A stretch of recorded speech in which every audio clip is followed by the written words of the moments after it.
connaît Jean-Jacques Zambrowski, le médecin interniste, l'économiste de la santé. Mais là, c'est avec sa casquette de président de la Société française de santé digitale qu'il va intervenir. Jean-Jacques a écouté très attentivement tous les travaux de ce matin, depuis la présentation des experts comptables jusqu'à ce grand débat sur l'officine à l'heure de la révolution numérique. Et donc, Jean-Jacques, quelles sont tes conclusions à la lumière de ce que tu as entendu ce matin? Et en deux mots, est-ce que tu peux présenter aussi la Société française de santé digitale? Alors, d'abord, merci de m'avoir convié. Comme son nom l'indique, la Société française de santé digitale s'intéresse à toutes les applications du numérique et du digital en santé. Il se trouve que statutairement, le président doit être un hospitalo-universitaire, ce que je suis, et le vice-président est un juriste qui s'occupe des conditions juridiques et éthiques.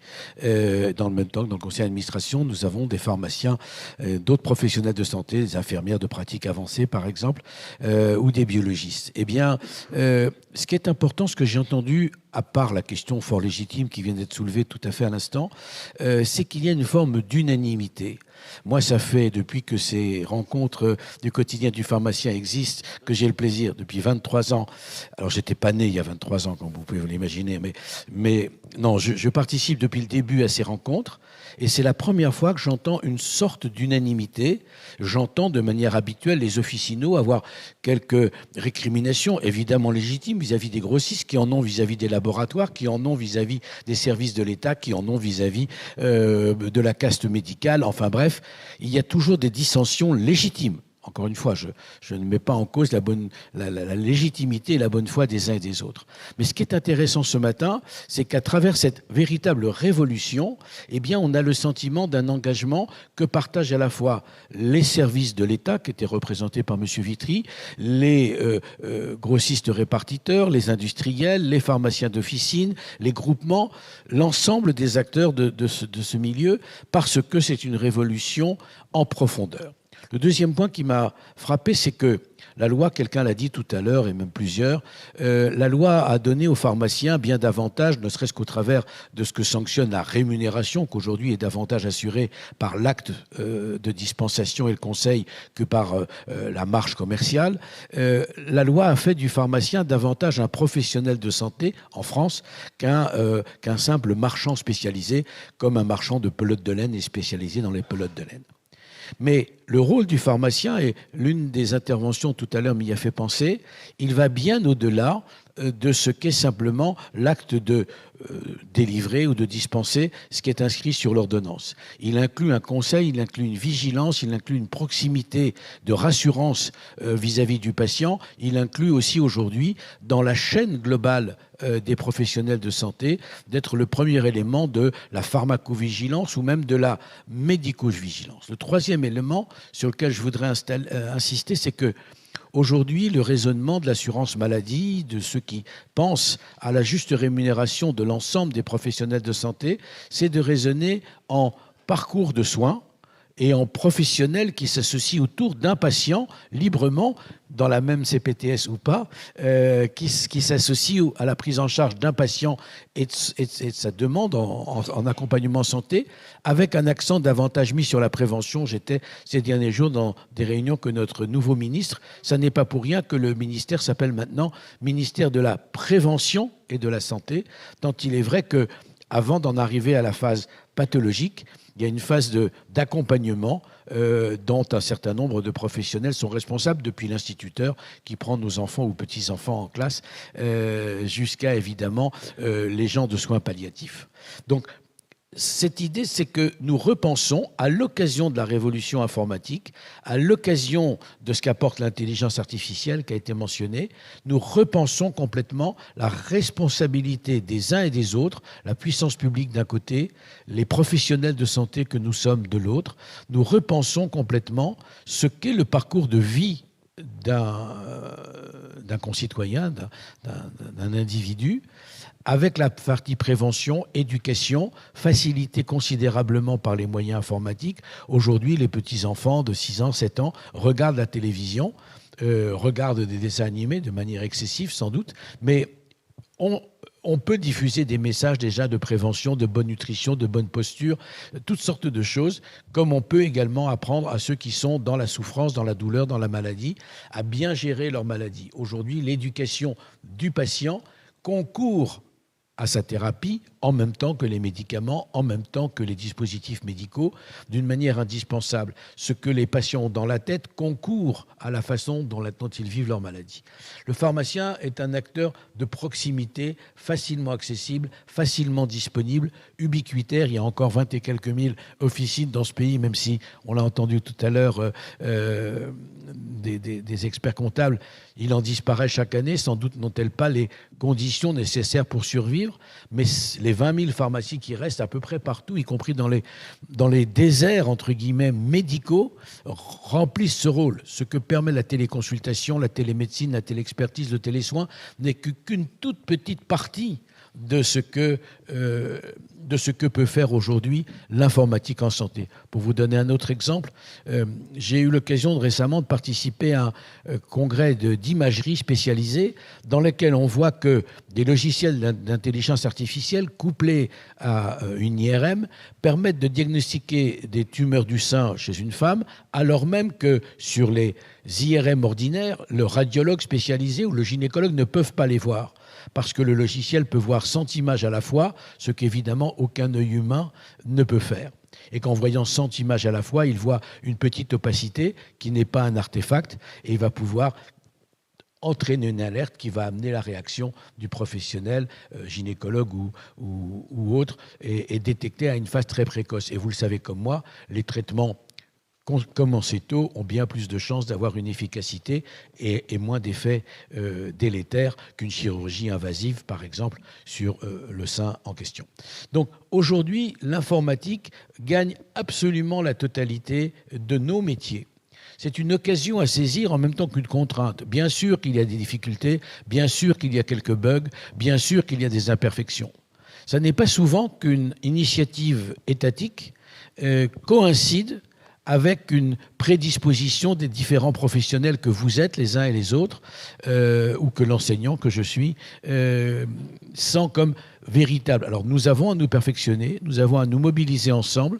S'il y a une circonstance où nous pouvons œuvrer en commun au bénéfice de nos métiers et surtout de nos patients, je crois que c'est actuellement. Ce n'est pas par hasard que vous avez choisi non seulement un nouveau mode de présentation pour ces journées qui ont presque un quart de siècle, mais pour cette thématique. C'est une révolution.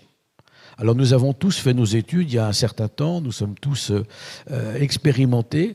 Tout ce que nous avons appris doit être aujourd'hui vu au travers de lunettes nouvelles qui s'appellent ce que permet le système d'information de télécommunication. Pas un d'entre vous n'est venu ici sans un téléphone portable, et pas un d'entre vous n'a un téléphone portable qui ne serve qu'à téléphoner. Si nous ne prenons pas conscience de ce que toute cette innovation, la 5G qui s'installe, le câblage, le fibrage qui s'installe à peu près partout en France, même dans les territoires éloignés, peut apporter à nos métiers et par voie de conséquence aux patients dont nous sommes finalement les prestataires de services, alors nous serons passés à côté de ce qu'est notre initiative au changement. Mais le pharmacien, et je terminerai par là, a montré depuis le même quart de siècle finalement, en installant, en ne cessant de changer. Rappelez-vous, je parle aux plus anciens, l'effroi des pharmaciens quand on a parlé de médicaments génériques. Rappelez-vous l'effroi des pharmaciens lorsque, au tout début, on a parlé de substitution. Rappelez-vous l'effroi des pharmaciens lorsqu'au tout début, on a parlé de consultation pharmaceutique. Et l'effroi des médecins lorsqu'on a dit que les pharmaciens allaient faire des consultations. Aujourd'hui, tout ça entre très heureusement dans les mœurs. C'est une nécessité de santé publique, une nécessité économique. Le pharmacien trouve aujourd'hui davantage, non seulement de fierté professionnelle, mais aussi de rémunération, ça compte, et de légitimité à s'engager dans sa carrière d'officinal, de son métier de professionnel de santé, plutôt que dans son métier de commerçant, même si il fait un acte de commerce. Et ces deux dimensions qui ont été soulevées tout à l'heure doivent être prises en compte. Moi, je pense que le pharmacien a une occasion inespérée à l'occasion de ce qu'a peut-être favorisé d'ailleurs la pandémie du Covid, mais à une occasion de s'installer définitivement dans le cercle vertueux des professionnels de santé par rapport aux autres professionnels de santé. Je sais que vos instances ordinales et syndicales ou les groupements ne rateront pas le rendez-vous, qu'ils y sont prêts, qu'ils y passent beaucoup d'heures. Je sais que la presse spécialisée y consacre largement du temps. Je suis d'accord avec vous, nous ne formons pas assez nos étudiants à faire un usage professionnel des outils qu'à titre personnel ils utilisent tous les jours, mais j'ai encore de l'espérance. Merci Jean-Jacques pour cette conclusion et cette brillante synthèse. Avant de peut-être de vous repasser la parole, j'ai 2 informations à vous communiquer. Tout d'abord, les comptes rendus de ces travaux, vous les retrouverez dès aujourd'hui d'ailleurs. Il y a dans la newsletter, nous parlons de cette journée de l'économie, des principaux chiffres présentés. Et il y aura également un dossier spécial qui paraîtra fin octobre sur une synthèse de l'ensemble des travaux de cette matinée. Et deuxième information, vous allez recevoir sur votre boîte mail un questionnaire de satisfaction. Nous avons voulu modifier un peu la formule de cette journée de l'économie pour la rendre, qui a, comme tu dis Jean-Jacques, près d'un quart de siècle, pour la rendre plus participative, plus interactive. Donc n'hésitez pas à répondre à ce questionnaire de satisfaction. C'est ça qui nous permet d'avancer et de nous améliorer. S'il y a encore 1 ou 2 questions, on a encore quelques minutes pour répondre. Oui, Laetitia Ible, pardon.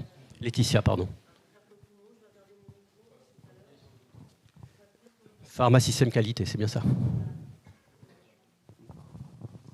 Donc Laetitia Ible, Pharmacystème qualité. Alors d'abord merci Didier, merci à Jacques de toutes ces présentations qui nous font espérer un avenir meilleur dans l'organisation de nos pharmacies. Tout ce qu'on a vu ce matin est vraiment positif et donne du baume au cœur dans mon cœur de pharmacien d'officine que j'ai. Voilà. Ce que je voulais préciser, ce que je n'ai pas du tout entendu ce matin, et je trouve ça dommage, c'est qu'aujourd'hui, en France, il y a 20 millions de personnes qui n'ont pas accès à l'outil numérique. C'est ce qu'on appelle la fracture numérique, l'électronisme, j'avais entendu même. Alors 20 millions, j'ai lu 20 millions, j'ai lu 13 à 15% de la population. C'est sans doute des choses qui vont évoluer. Ça paraît beaucoup quand même. Alors, c'est pas moi, ça vient pas de moi. En dessous de 20 millions. Hein. Je l'ai lu, c'est pas moi qui l'ai inventé. Je l'ai lu dans Le Monde, je l'ai lu, enfin... Voilà. C'est vrai que les nouveau-nés, avant qu'ils ne sachent lire et écrire, ont quelques difficultés à utiliser. Ouais, mais j'en connais. Le problème, Monsieur Zambrovski, c'est que demain matin, c'est pas les bébés qu'on aura, mais on aura bien des personnes qui ont besoin de santé. C'est important. Fait réagir Monsieur Vitry, je crois. Vous vouliez ? Non, je peux répondre. Oui, mais ce qui est important, alors voilà, je veux dire, c'est un état. Je pense que dans l'évolution du numérique en santé, l'évolution du numérique dans ma santé 2022, tout ça a dû être pris en considération et que ça va s'améliorer. Il n'empêche que sur le terrain aujourd'hui, ça fait encore beaucoup de gens qui rentrent dans nos officines et qui n'ont pas accès à toutes ces évolutions. Donc, je me dis que quelque part, on a un rôle supplémentaire et qui n'a pas forcément été évoqué ce matin, nous, pharmaciens, professionnels de santé de premier recours, c'est leur permettre cet accès en attendant qu'ils puissent le faire eux-mêmes de leur côté. Voilà. Alors la fracture numérique, elle existe, mais peut-être pas à cette hauteur-là. Au journal de 7h du matin, je crois, il était expliqué que la SNCF était amenée, pour diverses raisons, à fermer les guichets dans les gares auxquels on peut acheter des billets à cause du développement de l'informatique. Alors c'est vrai que les bébés n'achètent pas eux-mêmes leurs billets de train. C'est vrai aussi que les personnes en EHPAD n'achètent pas eux-mêmes leurs billets de train. Vous avez raison. Et ces gens-là ont un accès difficile au système normal. D'une part, le système est en train de s'étendre. D'autre part, précisément, les pharmaciens sont ce lieu ouvert en permanence, accessible de très tôt le matin à très tard le soir, y compris une bonne partie du samedi quand c'est pas le dimanche. Donc, vous êtes une interface infiniment plus accessible qu'un cabinet médical où il faut de plus en plus prendre rendez-vous, et a fortiori qu'un service hospitalier qui donne des rendez-vous 3 mois et demi à l'avance, quand on a de la chance. Donc, oui, le pharmacien, parce qu'il est une porte ouverte au centre de l'endroit où les gens habitent, a cette possibilité de servir d'interface. Et puis aussi, le pharmacien a cette capacité de rendre le service, d'aider la personne en incapacité elle-même d'accéder, de le faire. C'est précisément pourquoi le pharmacien joue un rôle que je qualifierais de pivotal, bien qu'étant médecin, même si j'ai un diplôme de pharmacie, je ne me considère pas comme le supérieur des autres. Parce que le médecin sans l'infirmière, sans le kinésithérapeute, sans le travailleur social, n'est rien. C'est une chaîne autour du patient. Le pharmacien est la porte d'entrée, parfois la porte de sortie. Vous avez eu raison de le souligner. Monsieur Vitry va vous préciser que ce n'est pas 20 millions quand même. Alors, je vais pas faire j'ai pas le chiffre, et bon, 20 millions, ça me paraît excessif. Si je prends une autre analogie, le fait de savoir lire me permet pas quand même de comprendre tous les textes législatifs. Donc après, il faut savoir ce que c'est. C'est parce que j'ai un téléphone dans les mains que je suis toujours à l'aise avec le numérique. Donc c'est quoi l'électronisme? Enfin, donc quelque chose entre 0 et 66 millions de personnes sont en difficulté face au numérique à un moment ou à un autre. Personnellement, le nouveau site de la SNCF pour commander les billets de train m'a mis en difficulté. C'est effectivement une réalité. Il y a des gens qui sont effectivement soit pour des raisons d'éducation, pour des raisons de capacité physique, intellectuelle, enfin peu importe le motif, de désintérêt aussi, en difficulté face à ça, et ça crée effectivement des blocages d'accès à un certain nombre de services. En tout cas, sur la partie de mon espace santé, du numérique en santé, on a en tout cas un énorme programme de travail avec les maisons France Service, avec des ambassadeurs du numérique en santé, tout un programme de gens qu'on accompagne pour être des aidants et accompagner les personnes en difficulté face au numérique dans ce dispositif. Donc c'est une vraie vigilance qu'on a et dans lequel on a mis des moyens quand même assez conséquents. C'est plus de 2000 personnes qui ont été formées. Le réseau des maisons France Service, je l'ai dit, a été impliqué dans le dispositif. Et puis, il y a aussi la possibilité de déléguer mon espace santé, c'est-à-dire que, notamment, par exemple, pour mes enfants, je suis le responsable légal et donc j'ai la délégation de leur dossier médical et quand votre enfant a 18 ans, son dossier médical lui est versé, j'y ai plus accès. Pour les personnes âgées ou pour les personnes en difficulté, de situation de handicap ou peu importe, ce dispositif va aussi se mettre en place, c'est-à-dire que vous allez pouvoir déléguer à un aidant un dossier partagé, un dossier médical, mon espace santé, et vous pourrez accompagner vos proches dans la prise en charge de leur santé aussi, et les accompagner dans leurs usages numériques. Voilà. Donc c'est effectivement c'est une réalité. L'ampleur, elle est quelque part effectivement. Alors, je pense qu'elle est région dépendante également. Après, il y a plein de motifs, il y a plein de choses, et en tout cas. Quelle que soit la difficulté, il ne faut pas l'ignorer, et ça on en est bien conscient. Et on a tout un travail, alors je ne l'ai pas évoqué là parce qu'on était sur le Ségur, mais il y a effectivement toutes ces questions-là de sécurité, d'accompagnement, d'éthique aussi, et d'impact environnemental sont aussi des sujets qui sont présents dans la feuille de route et qui sont des points de vigilance extrêmement importants et qu'on intègre dans chacune des décisions et groupes de travail qu'on prend sur le sujet. Mais vous offrez aussi l'occasion de dire que les concepteurs d'outils qui s'adressent au public doivent faire attention qu'ils ne s'adressent pas à des spécialistes de l'informatique et doivent rendre ces outils accessibles à ceux qui ont une connaissance nulle de l'outil, à ceux qui ont une connaissance moyenne de la langue que nous partageons. Bref, effectivement, rendre ces outils véritablement conviviaux et authentiquement partagés. Parce que la collectivité nationale n'est pas faite de 66 millions de diplômés de l'enseignement supérieur, ça va de soi. Mais donc ça c'est un appel aux concepteurs des interfaces avec la population pour que véritablement non seulement le service, quand il est accessible, je vous le concède volontiers, soit au moins égal à ce qu'il pourrait être en facial, mais qu'il ait quelques valeurs ajoutées à laquelle l'individu, le citoyen, puisse accéder facilement en restant le pilote finalement de son interrogation. Cela dit, on a un retard à partager. Les réseaux sont en train de se développer. Ce qui compte, c'est que tout ça se fait en même temps et qu'il y a une volonté partagée. Et c'est là-dessus, je pense qu'il faut que nous restions, même s'il y a des exceptions qui sont à combler. Nous avons respecté le timing. Une dernière intervention de Philippe Besset, et puis après, je vous convierai à aller dans la salle d'à côté pour un déjeuner, un cocktail déjeunatoire. Oui, moi, ce qui m'inquiète plus, effectivement, le côté éducation de la population est quelque chose d'important. Ce qui m'inquiète plus, c'est de ne laisser personne au bord du chemin chez nous.